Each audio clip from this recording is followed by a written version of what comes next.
성경을 읽다가 보면은 절제해라, 그리고 인내해라, 오래 참고 견뎌라, 이런 권면의 말씀이 참 많이 나오는 것을 알 수가 있습니다. 예를 들면 로마서 5장 3절 4절, 다만 이뿐 아니라 우리가 환난 중에도 즐거워하나니 이는 환난은 인내를, 인내는 연단을, 연단은 소망을 이루는 줄 알미로다. 또 야고보서 1장 4절도 마찬가지입니다. 인내를 온전히 이루라, 이는 너희로 온전하고 구비하여 조금도 부족함이 없게 하려 함이라. 이런 식으로 인내를 강조하는 교훈의 말씀도 많이 나오고요. 그런가 하면은 성경에 보면은 인내하지 못하다가 급히 서두르다가 어려움을 당하고 낭패를 만나는 이런 사례들도 종종 나옵니다. 예를 들면 대표적인 사례가 출애굽기 32장에 나오는 금송아지 우상 사건, 이런 거 아닙니까? 모세가 시내산에 율법을 받으러 가서는 아무리 기다려도 안 오는 겁니다. 오래 기다렸던 백성들이 그거를 못 견뎌가지고 그만 금송아지 우상을 만들어서 하나님의 진노를 사 엄청난 위기를 자초하는, 이게 대표적인 사례고요. 또 그런가 하면은 우리가 잘 아는 야곱의 어머니 리브가도 마찬가지입니다. 자녀 교육을 하는데 자기가 야곱을 임신했을 때 하나님께서 약속의 말씀을 주셨거든요. 내가 야곱을 강하게 인도할 것이다. 그 약속의 말씀을 주셨는데 이 법은 멀고 주먹은 강하고 이런 말이 있는 것처럼 하나님의 약속의 말씀을 신뢰하지 못하고 기다리지 못해가지고 그만 속임수로 아버지의 축복을 받아내게 하려는 이런 잘못된 시도를 하다가 아들이 얼마나 안 해도 되는 고생을 하는 길로 들어가게 만듭니까? 이 모든 것들이 다 이제 인내하지 못하는 데서 생기는 비극인데요. 오늘 본문도 바로 딱 그런 케이스에 지금 사건이 발생을 하고 있습니다. 자, 오늘 본문 창세기 16장 1절 2절 한번 보십시오. 아브라함의 아내 사레는 출산하지 못하였고 그에게 한 여종이 있으니 애굽 사람이요 이름은 하갈이라. 사레가 아브라함에게 이르되 여호와께서 내 출산을 허락하지 아니하셨으니, 허락하지 않은 게 아니고요, 하나님의 때, 가장 적절한 하나님의 때를 지금 하나님이 기다리고 계시거든요. 근데 그 내면의 불신앙이 여호와께서 내 출산을 허락하지 아니하셨으니 원하건대 내 여종에게 들어가라, 내가 혹 그로 말미암아 자녀를 얻을까 하노라 하매 아브라함이 사레의 말을 들으니라. 지난주에 우리 살펴보지 않았습니까? 바로 앞 창세기 15장에서 하나님께서 친히 쪼갠 짐승 사이를 통과하시면서 당신의 존재를 걸고 내가 이 약속 지킨다, 그렇게 하나님께서 굳건한 약속의 말씀을 주셨는데도 불구하고 그만 인간이 갖고 있는 인내의 한계가 이런 것 같습니다.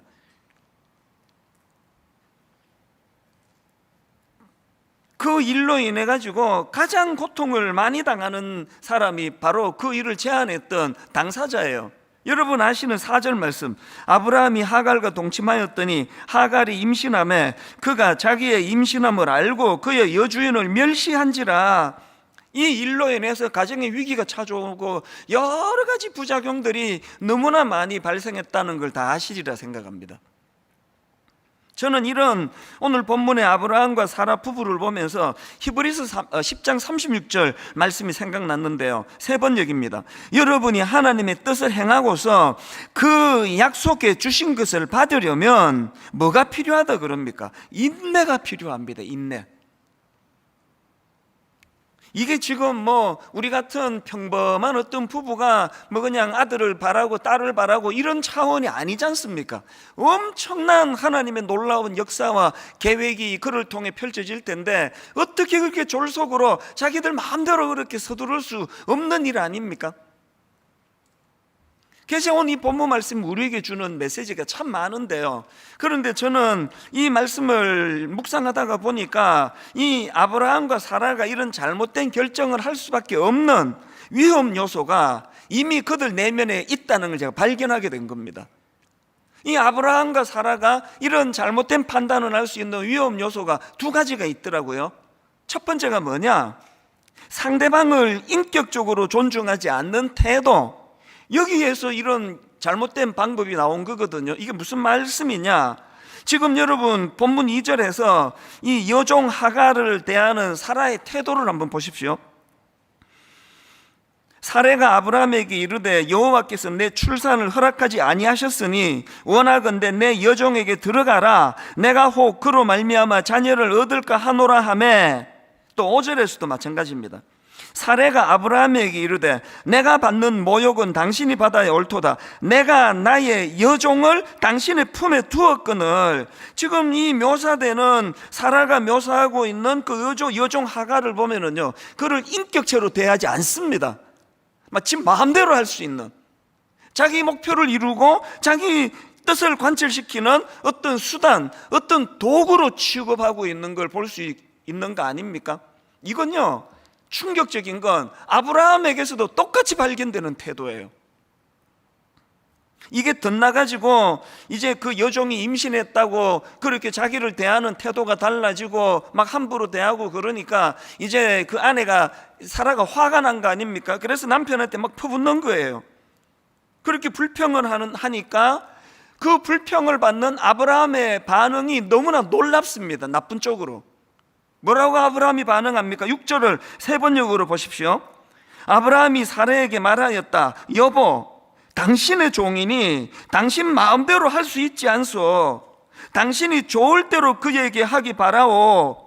그래서 나온 게 그 다음 사레가 하갈을 학대하니 하갈이 사레 앞에서 도망하였다. 여러분, 이거 충격적이지 않습니까? 아브라함도 똑같은 인식이에요. 지금 하나님은 자기를 통하여 복의 통로가 되도록 모든 사람들이 자기를 인하여 복을 받는 이런 놀라운 축복을 주셨는데, 그 종을 대하는 아브라함의 태도가 뭡니까? 아니, 왜 그거 갖고 불평해? 그거 당신 건데, 당신 종인데 마음대로 해. 지금 여러분이 아브라함과 사라 부부가 가진 잘못된 인식이 뭡니까?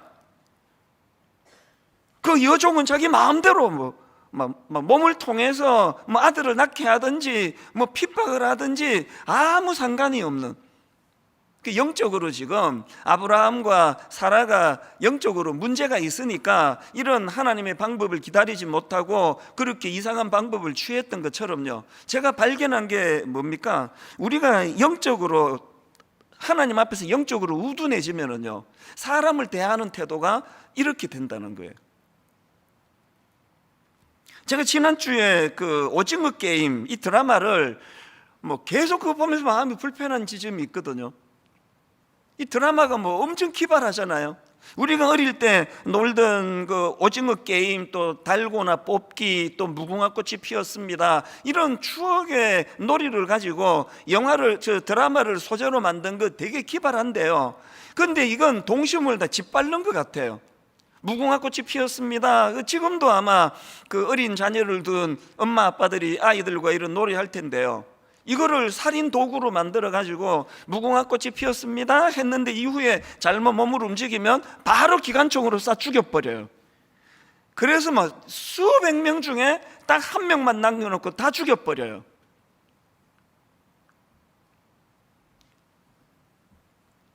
이런 드라마가 지금 전 세계에서 지금 1위다, 제일 많이 보는 드라마다, 화제를 일으킨다. 이게 지금 뭘 의미하느냐고요. 지금 우리들 머릿속에 이 사람 목숨을 경시하는 이런 거에 대하여 별로 놀라지도 않을 만큼 너무나 당연한, 이게 뭘 낳습니까? 여러분, 이거 미국에서 툭 하면은 총기 난사, 우리나라에서도 묻지마 살인, 이게 지금 다 그런 영향 아닙니까? 최근에 저희 동네에요, 그 슈퍼마켓이 규모가 작지 않은 슈퍼마켓인데요, 한 번씩 이제 물건을 사러 가서 이제 계산대 앞에 줄을 서고 또 그 계산대에서 수고하는 분들에게 인사도 하고 이게 다 없어졌습니다. 왜냐하니까 그 동네 슈퍼마켓 계산대가 전부 이제 무인으로 다 바뀌어 버렸어요. 가끔씩 갈 때마다 그 마음의 허전함을 금할 수가 없습니다. 줄 서가지고 그 앞에 종업원하고 손님이 대화 나누는 것도 또 듣기도 하고, 제 차례가 되면은 뭐 짧은 간단한 말이지만 아이고 수고가 많으십니다, 오늘은 뭐 컨디션이 좋으신가요, 이런 간단한 인사말이라도 나눌 다 없어지고요. 모든 사람들이 그 침묵에 뭐 사랑과 인격적인 게 이게 필요 없어졌습니다. 이게 저는 이 씁쓸함을 금할 수가 없는 거예요. 옛날에는 그 식당에 가면은 걔도 뭐 설렁탕 한 그릇 주세요, 뭐 맵지 않게 주세요. 이제 점점 없어집니다. 이 기계로 다 해요. 기능적으로 자꾸 사람을 대하는 이런 현실 속에서 우리가 하나님의 사람이라고 하는 이 특징을 어디서 나타낼 수가 있다고 생각하십니까? 예수 믿는 우리조차도 여러분, 우리가 사람들을 대하고 사람들을 상대할 때 기능으로만 대하는 것, 저는 1만 순도 파송 운동을 앞두고 29명의 예비 담임 목사님에게 신신당부하는 게 몇 가지가 있는데, 그 중에 하나가 뭔지 아십니까? 우리 거래 관계로 만나지 말자. 내가 여러분에게 뭘 줄 수 있고 여러분이 내게 뭘 줄 수 있고 이런 걸로 만나지 말자. 이런 거래 관계가 아니라 존재가 귀하고 존재가 아름다울 수 있도록 똑같은 부탁을 합니다. 저나 우리 목사님들이 성도님들에 대하여 거래 관계로 바라보지 않기로 하자. 이분은 내가 개척하는 교회에 따라오시나 안 따라오시나 인간적으로 궁금하겠지만 이런 걸로 구분하지 말자. 따라오셨을 때 이게 뭐 쓰임새가 뭐 더 많이 있는 건가? 이 따라와도 뭐 쓰일 데가 없나? 이런 것들이 만약에 우리 안에 자리를 잡는다면 그건 교회가 아니에요. 다락방에 갔더니 그 뭐 얻을 것도 많고 순장님 친절하게 잘해주시고, 그리고 뭐 정보도 많이 교환하고, 처음에는 그런 마음으로 다락방에 참석을 시작했다 하더라도요, 그것이 계속되는 건 곤란합니다. 인격과 인격에 부딪히면은 그 자체에서 감동이 흘러야 되는 거 아닙니까? 제가 추구하는 한 사람 철학이라는 거는요, 한 영혼을 기능으로 대하지 않는 태도, 한 영혼을 인격적으로 대하는 태도, 이게 한 사람 철학의 가장 중요한 핵심입니다. 교회를 나누는 것이 좋겠다고 생각한 여러 이유 중에 하나가 분당 우리 교회는 이 일이 너무 어려워져 버렸기 때문 아닙니까? 최근에 저는 우리 교회 장로님께 너무나 감동적인 이야기를 하나 들었습니다. 이 장로님은 이제 정년 퇴직을 하시고요, 그렇게 잠깐 쉬시는데 뭐 워낙 성실하고 그러시니까요, 뭐 바로 이제 일거리 제안이 들어온 거예요. 그래서 스카웃 되다시피 이제 새로 이제 일을 시작하셨는데요, 그러고 났더니 그 아내 권사님이 뭐 물론 농담이죠. 권사님이 웃으면서 그런 얘기 하더래요. 여보, 그 당신 그 새로 취직된 거 나 때문인 거 모르죠? 그게 무슨 말이야? 그랬더니요, 이 권사님이 하나님께 최근에 간절히 기도했대요. 하나님 돈 좀 주세요. 하나님 저 돈이 좀 필요합니다. 그렇게 기도하셨대요. 감동적인 건 그 다음 이야기예요. 왜 돈이 필요했는지 아십니까? 이 권사님이 이제 순장님으로 오래 사역하고 교회를 너무 봉사를 잘하시고 하니까요, 지금도 예전에 다락방 그 젊은 부부라든지 또 교회 안에 여러 분들이 상담을 요청하는 거예요. 그 기도를 부탁하는 겁니다. 어떤 경우도 허투루 대하지를 않으세요. 그래서 진심으로 만나서 손을 잡아주고 같이 울어주고, 그래서 한번 이렇게 상담을 하고 나면은 이 상담이라는 게 상대방의 슬픔이 내게로 전이 되는 거거든요. 그래서 어떨 때는 막 같이 우울해하시고 같이 눈물을 흘리시고 그러는데요, 그렇게 만나서 길게 대화하고 나면은 밥도 사줘야 되고 차도 사줘야 되는데 돈이 필요하다는 거예요. 그래서 하나님 저에게 돈 좀 주세요. 그렇게 기도를 했더니 당신을 취직시켜 주더라. 그래서 이제 당신 받아온 월급의 반은 내 거야. 농담으로 그렇게 이야기를 하는데 난 너무 감동이 되는 겁니다. 그 장로님도 너무 훌륭하신 거 아닙니까? 그거를 여사로 듣지 않고 후투루 듣지 않고 진지하게 그 말을 받아가지고, 여러분이 세상에 이렇게 사람을 함부로 대하고 인명을 경시하는 이 시대 풍조 속에서는요, 내가 저 사람 왜 내가 상담해 줘야 돼? 내가 상담해 주는데 왜 밥까지 내가 왜 사줘야 돼? 내 저 사람 상담해 준다고 이게 떡이 나와 밥이 나와, 이런 얘기 많이 들어보셨죠? 이게 세상의 메시지라면 오늘 여러분, 아브라함이 그리고 아내 사라가 결정적으로 지금 그 마음속에 잘못된 것들이 잘못된 길로 가게 만든 게 있다면, 아무리 여종이라 그러지만 인격으로 대하지 않는 그 태도 속에 이런 하나님이 보시기에 악한 열매들이 나올 요소가 있다는 겁니다. 여러분, 분당 우리 교회 뿐만 아니라 모든 이 땅의 크리스찬들이 사람을 존중히 여기고 무례하게 대하지 않고 사람에 대하여 아래 사람이라고 막대하지 않는, 그래서 오늘 우리 예수 믿는 사람에게는 갑질이라는 이 단어는 절대로 있을 수 없다는 거 얼마나 많이 강조합니까? 이게 첫 번째 그 부부에게서 발견되는 잘못된 모습이고요. 두 번째로 아브라함과 사라가 잘못된 판단을 하게 된 위험 요소가 하나 더 있는데요, 그 악한 시대의 영향력 아래 놓여 있다는 겁니다. 이 악한 시대의 영향력, 이게 무슨 말씀인지 설명을 드릴게요. 그 기동연 교수님이 쓴 책에 보니까요, 이게 참 우리로 봐서는 황당하잖아요. 아니, 애가 안 쓴다고 어느 부부가 딴 여자 들여가지고 애 낳지, 이게 우리로서는 너무 어색한데요, 이게 그 시대적인 배경을 갖고 있다는 겁니다. 그 시대에, 그 당시 사회에서는 이 자식 없는 아내를 위한 대리모 제도가 있었고요, 그 부잣집 여주인들은 그 여종을 일종의 그 시바지라 그러나요? 그런 일을 행하던 일이 있던 시대라는 겁니다. 그러니까 우리는 이런 사라의 제안이 너무 황당하고 생소하지만, 지금 아브라함이 그걸 수용하는 게 뭡니까? 그 지금 악한 사회적인 영향력, 그 영향을 지금 받고 있다는 그거 아닙니까? 뭘 지금 제가 강조하는 겁니까? 여러분이나 저나요, 어쩔 수 없습니다. 우리가 발 딛고 살아가는 이 시대의 문화와 풍습의 영향을 받을 수밖에 없는 거거든요.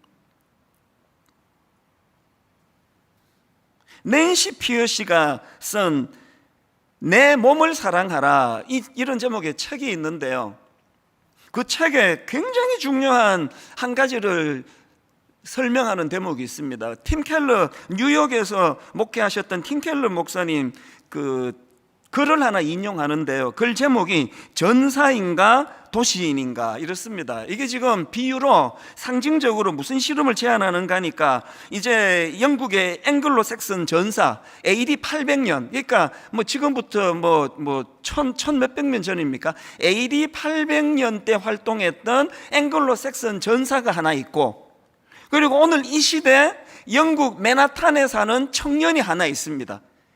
이 두 청년을 비교하면서 무슨 설명을 하느냐, AD 800년대 살았던 영국의 앵글로 잭슨 전사가 두 가지 내면의 충동이 있다는 거예요.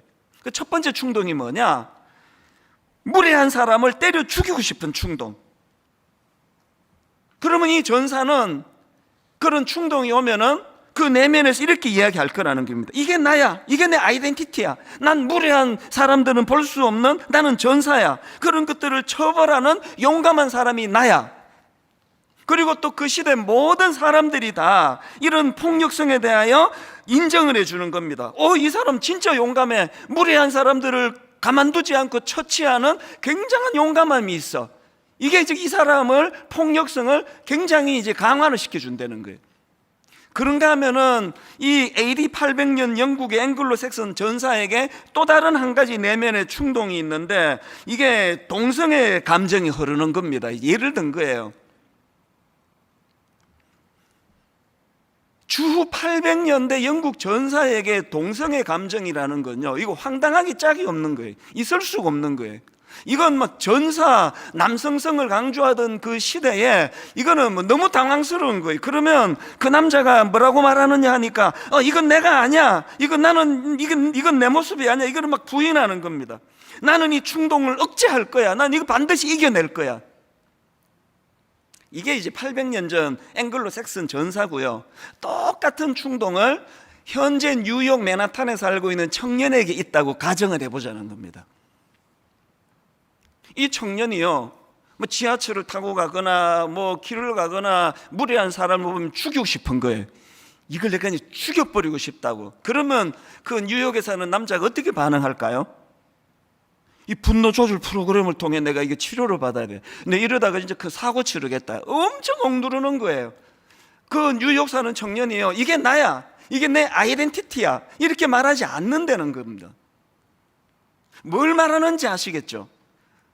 지금 이 설명이 가르쳐주는 포인트는요, 그 시대에 영향을 받을 수밖에 없다는 거예요. 그리고 그게 절대 진리라 말할 수 없다는 겁니다. 그 책에 보면은요, 미국 사회에서 스며들고 있는 이 두 비유가 지금 너무나 현실적인 고민. 심지어는 어느 지역은 초등학교 안에 초등학교 아이들 사이에서 나 레즈비언이야. 초등학교 5학년 6학년 아이들이 난 여성 동성애자야. 너 내 파트너가 돼줄래? 너 내 친구가 돼줄래? 이런 이야기가 오가고 있는 게 미국 현실이라는 겁니다. 이런 점에서 저는요, 에베소서 2장 2절, 그때에 너희는 그 가운데서 행하여 이 세상 풍조를 따르고 공중의 권세 잡은 자를 따랐으니 곧 지금 불순종의 아들들 가운데서 역사하는 영이라. 지금 우리가 두려워하는 게 이 세상 풍조라는 것이 감당하기 어려운, 너무나 경험해보지 못한 혼란이라는 겁니다. 에베소서 4장 14절, 이는 우리가 이제부터 어린아이가 되지 아니하여 사람의 속임수와 간사한 유혹에 빠져 온갖 교훈의 풍조에 밀려 요동하지 않게 하려 함이라. 이제 이런 말씀은요, 어린애같이 미숙한 어떤 몇몇 사람에게만 해당되는 게 아니라 목사인 저를 위시해서 우리 모두에게 해당되는 말씀이에요. 이게 뭐 그냥 한순간 놓치면은 상상을 초월하는 이런 유혹에 넘어가게 되는 것이니, 저는 이런 의미에서 오늘 본문에서 그 믿음으로 순종해서 결단해서 하나님을 따라왔던 아브라함과 사라가 보여주는 그 시대 영향을 받는 그 모습을 보면서 두려움이 드는 거예요. 오늘 이 시대는요, 그리스도인으로 살아가기가 너무나 힘든 시대입니다.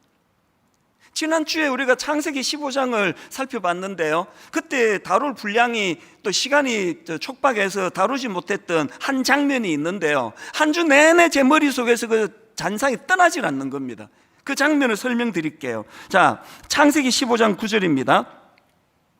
여호와께서 그에게 이르시되 나를 위하여 3년 된 암소와 3년 된 암염소와 3년 된 숫양과 산비둘기와 집비둘기 새끼를 가져올지니라. 하나님이 이렇게 명하셨고 아브라함이 거기에 순종해서 준비합니다. 그게 10절입니다. 아브라함이 그 모든 것을 가져다가 그 중간을 쪼개고 그 쪼갠 것을 마주대하여 놓고 그 새는 쪼개지 아니하였으며, 이렇게 하나님 말씀에 순종해서 만반의 준비를 다 해놨는데 하나님이 안 오세요. 오셔야 될 하나님은 안 오시고요. 그 다음 11절 한번 보세요. 솔개가 그 사체 위에 내릴 때에는 아브라함이 쫓았더라. 이 장면이 떠나질 않는 겁니다. 그리고 났더니 12절, 해질 때에 아브라함에게 깊은 잠이 임하고 큰 흑암과 두려움이 그에게 임하였더니, 여기 나오는 솔개는요, 부정한 짐승이에요. 방치하면 안 되는, 아니 이제 오셔야 될 하나님은 안 오시고 계속 솔개가 지금 이거 방해하는 거예요. 이게 딱 오늘 우리 시대 아닙니까? 솔개나 쫓고 있는 오늘 우리들을 보고 세상 사람들이 너무나 많이 조롱을 해요. 네 하나님 어디 가셨니? 왜 안 오시니? 그 솔개만 쫓느라 피곤해져는 네 모습이 안쓰럽다.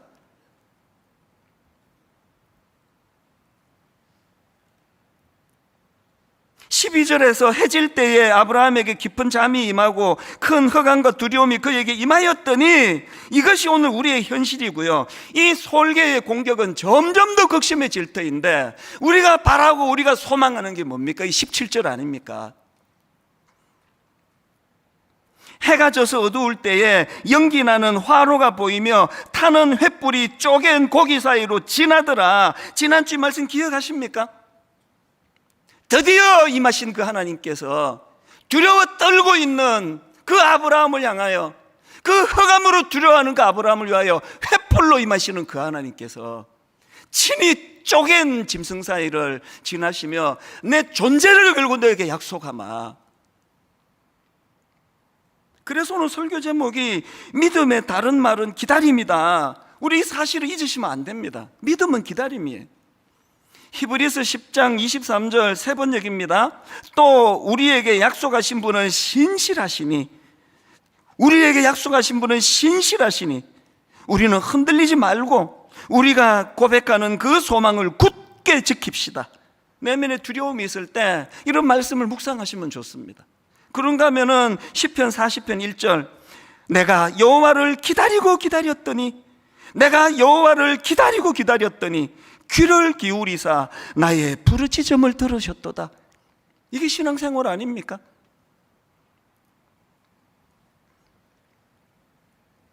지난주에 그 맨 마지막에 보여드렸던 골판지 간증, 한 주 내내 그 얘기를 들었습니다. 많은 분들이 우셨대요. 우선 코로나 이전에 우리가 했던 그 골판지 간증을 보니까 막 본당에 꽉 차 있는 성도들을 보니까 우리가 이랬던 적이 있었구나. 너무 가슴이 벅찬 거 아닙니까? 거기 어린 중고등학생을 위시해가지고 우리 90대 어른에 이르기까지 참 예수님 만나기 이전 내 모습, 예수님 만난 이후의 내 모습, 그게 그렇게 우리에게 참 눈물을 가져다 줬는데요. 그 중에 그 초신자셨던 한 분의 간증 기억하시죠? 예수님 만나기 전 10년 전 회사 부도, 빚 보정으로 인한 신용 불량, 하반신 마비라는 지체 장애자가 되어 이로 인해 삶의 희망을 잃어 자살 충동에 시달렸습니다. 예수님 만난 후 이 골판지를 넘기시고는 만남의 축복과 공동체 보살핌 아래에서 다시 희망을 찾고 뚜렷한 목적을 갖고 살게 되었습니다. 지난 주 중에요, 이분이 홈페이지에다가 글을 올리셨어요. 게시판에 올린 글 제목이 이렇습니다. 강도 만나 급한 죽어가던 저를 살리신 하나님의 은혜. 그리고는 사진은 올리고 좀 더 자세하게 거기다가 당시를 설명을 해. 이분이 한번 들어보세요. 비포, 예수님 만나기 이전, 부친 회사 부도, 신용불량자, 실업자, 지체장애자, 자기 비하, 술과 담배, 야동 중독, 삶의 기쁨 전혀 없음, 자살 충동, 삶의 만족도 10점 중 1 혹은 마이너스 3점. 애프터, 예수님 만난 이후, 모 구청 보건소 정신건강 담당, 서울시장 표창 우수 생명 지킴이, 자살 유가족 동료 지원 활동가, 중앙자살예방센터장 최우수상, KBS 채널A 방송 출연, 삶의 만족도 10점 중 15점. 이것도 감동이 됐는데요, 저를 뭉클하게 만든 건 이분 글 댓글로 이분 아내분이 거기다가 글을 남기셨어요. 이게 정말 저를 많은 생각을 하게 만들었는데요, 그 아내의 댓글 한번 들어보세요. 남편의 그 감격적인 글을 보고는 그 밑에 이렇게 썼습니다. 몇 년 전 골판지 간증을 보니 그 후에 예상치 못했던 어려움과 슬픔을 겪었던 것들이 생각나서 더 안쓰러운 마음이 들었네요. 또 그런 파도를 겪으며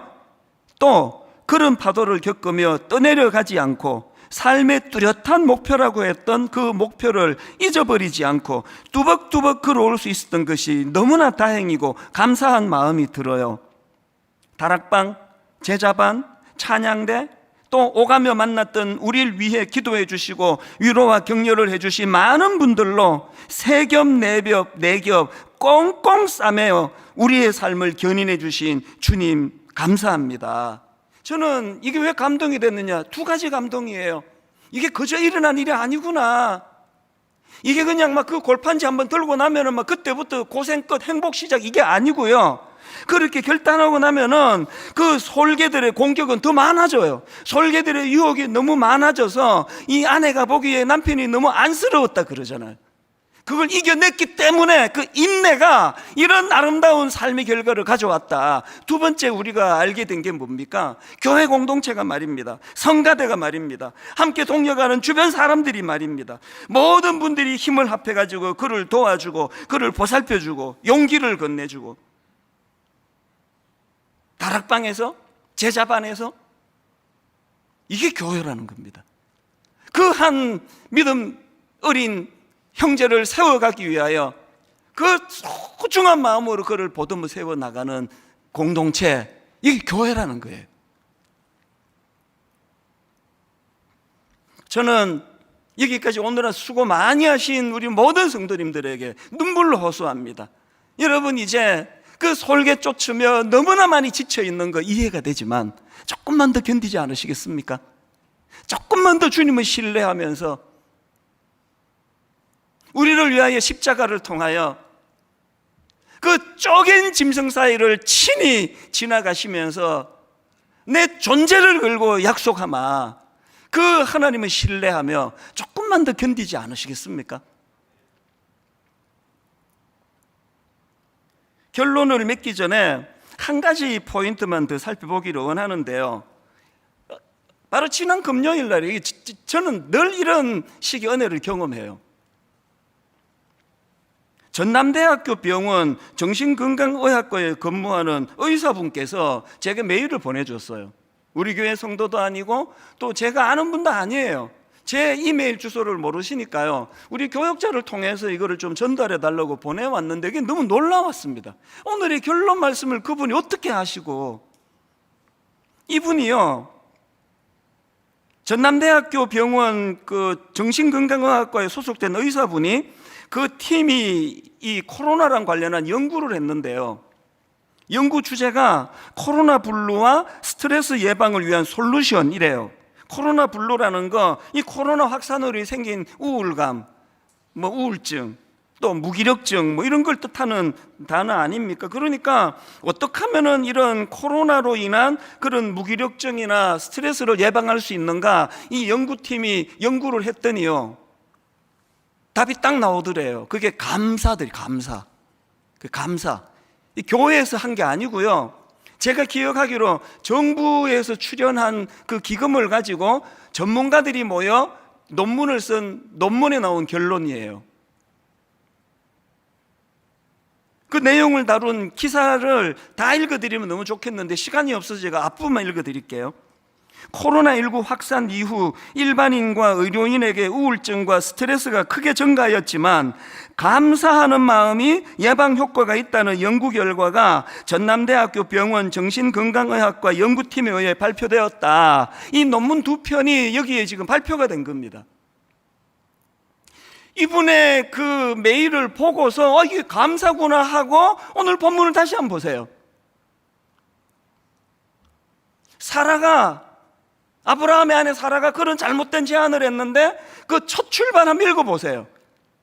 그 15장에서 하나님 그 쪼갠 짐승 사이로 지나면 이런 약속을 주신 하나님을 내가 찬양합니다가 아니에요. 하나님에 대한 원망, 하나님에 대한 불평, 과장된 불평, 하나님이 우리 애기 생기는 걸 막으신다고, 그것이 이런 불행한 결과를 가져온 거예요. 제가 깨달은 게 뭘까요? 여러분 이미 알고 계신 게 뭡니까? 기다림은 감사예요. 감사함으로. 그래서 지금 결핍된 그 문제에 집중하는 본능을 우리가 방치하지 말고, 그거 어쩔 수 없지만 15장에서 주셨던 그 하나님의 은혜, 14장에서 주셨던 그 하나님의 은혜, 13장에서 12장에서 주셨던 그 하나님의 은혜, 잘못 판단해서 애굽으로 내려가 엉뚱한 곳에 헤맬 때 하나님이 어떤 은혜로 그를 다시 회복 주셨던가, 그 지나간 시간에 대한 감격을 회복하는 것, 이게 전남대학교 어떤 저 알지도 못하는 의사 교수님을 통해서 하나님이 보내주신 자료라고 저는 믿거든요. 우리 지난주에 월드비전에서 감사 챌린지, 추수감사절 너무너무 감사해요. 한국 교회를 좀 섬기고 싶다고 이 감사 노트를 정성껏 만드는 이거를 10만 부를 원하는 교회에다가 배포하겠다고, 분당 우리 교회도 그 혜택을 누렸는데요, 이게 사실 이제 추수감사절 한 주 전 그 일주일 쓰는 용이거든요. 하나님이 제 마음에 3주까지 기다릴 게 뭐가 있냐고, 내일부터 하시자고요. 내일부터 시작하자고요. 꼭 꼭 이거 안 쓰셔도 돼요. 이거는 추수감사 전주일 쓰기로 아껴놓고, 여러분 이미 있잖아요. 우리 교회가 쓰는 감사 노트 한 몇 줄 쓰고 그 처박아 놓은 거 다 찾아내세요. 그거 다 끄집어내세요. 그리고 우리 3주 동안에 이 월드비전에서 하는 감사 챌린지가 이게 참 의미가 있는 게요, 요일마다 감사 무기가 다 달라요. 우리 홈페이지 들어오시면 그 내용 다 알 수 있습니다. 이런 겁니다.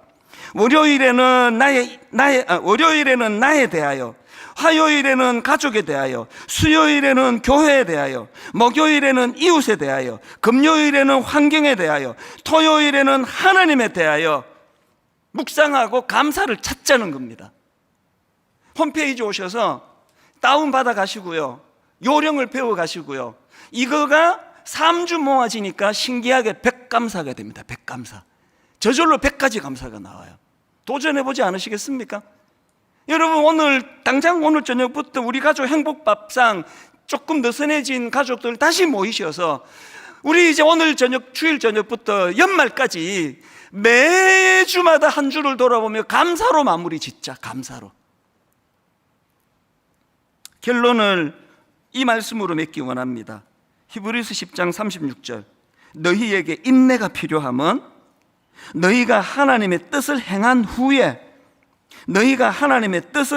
후에 약속하신 것을 받기 위함이라. 다 오셔가지고 쏟아버리는 어리석은 인생이 아니라 기어이 약속을 성취하시는 그 하나님의 은혜를 풍성히 누리시기 위하여 좀 더 힘을 내시고, 좀 더 인내하시고, 좀 더 기다리시면서 감사로 이것들을 잘 이겨내심으로, 그래서 하나님 약속하신 것을 받기 위함이라, 이 말씀이 성취되는 믿음의 성도님들 되시기를 주님 이름으로 축원합니다.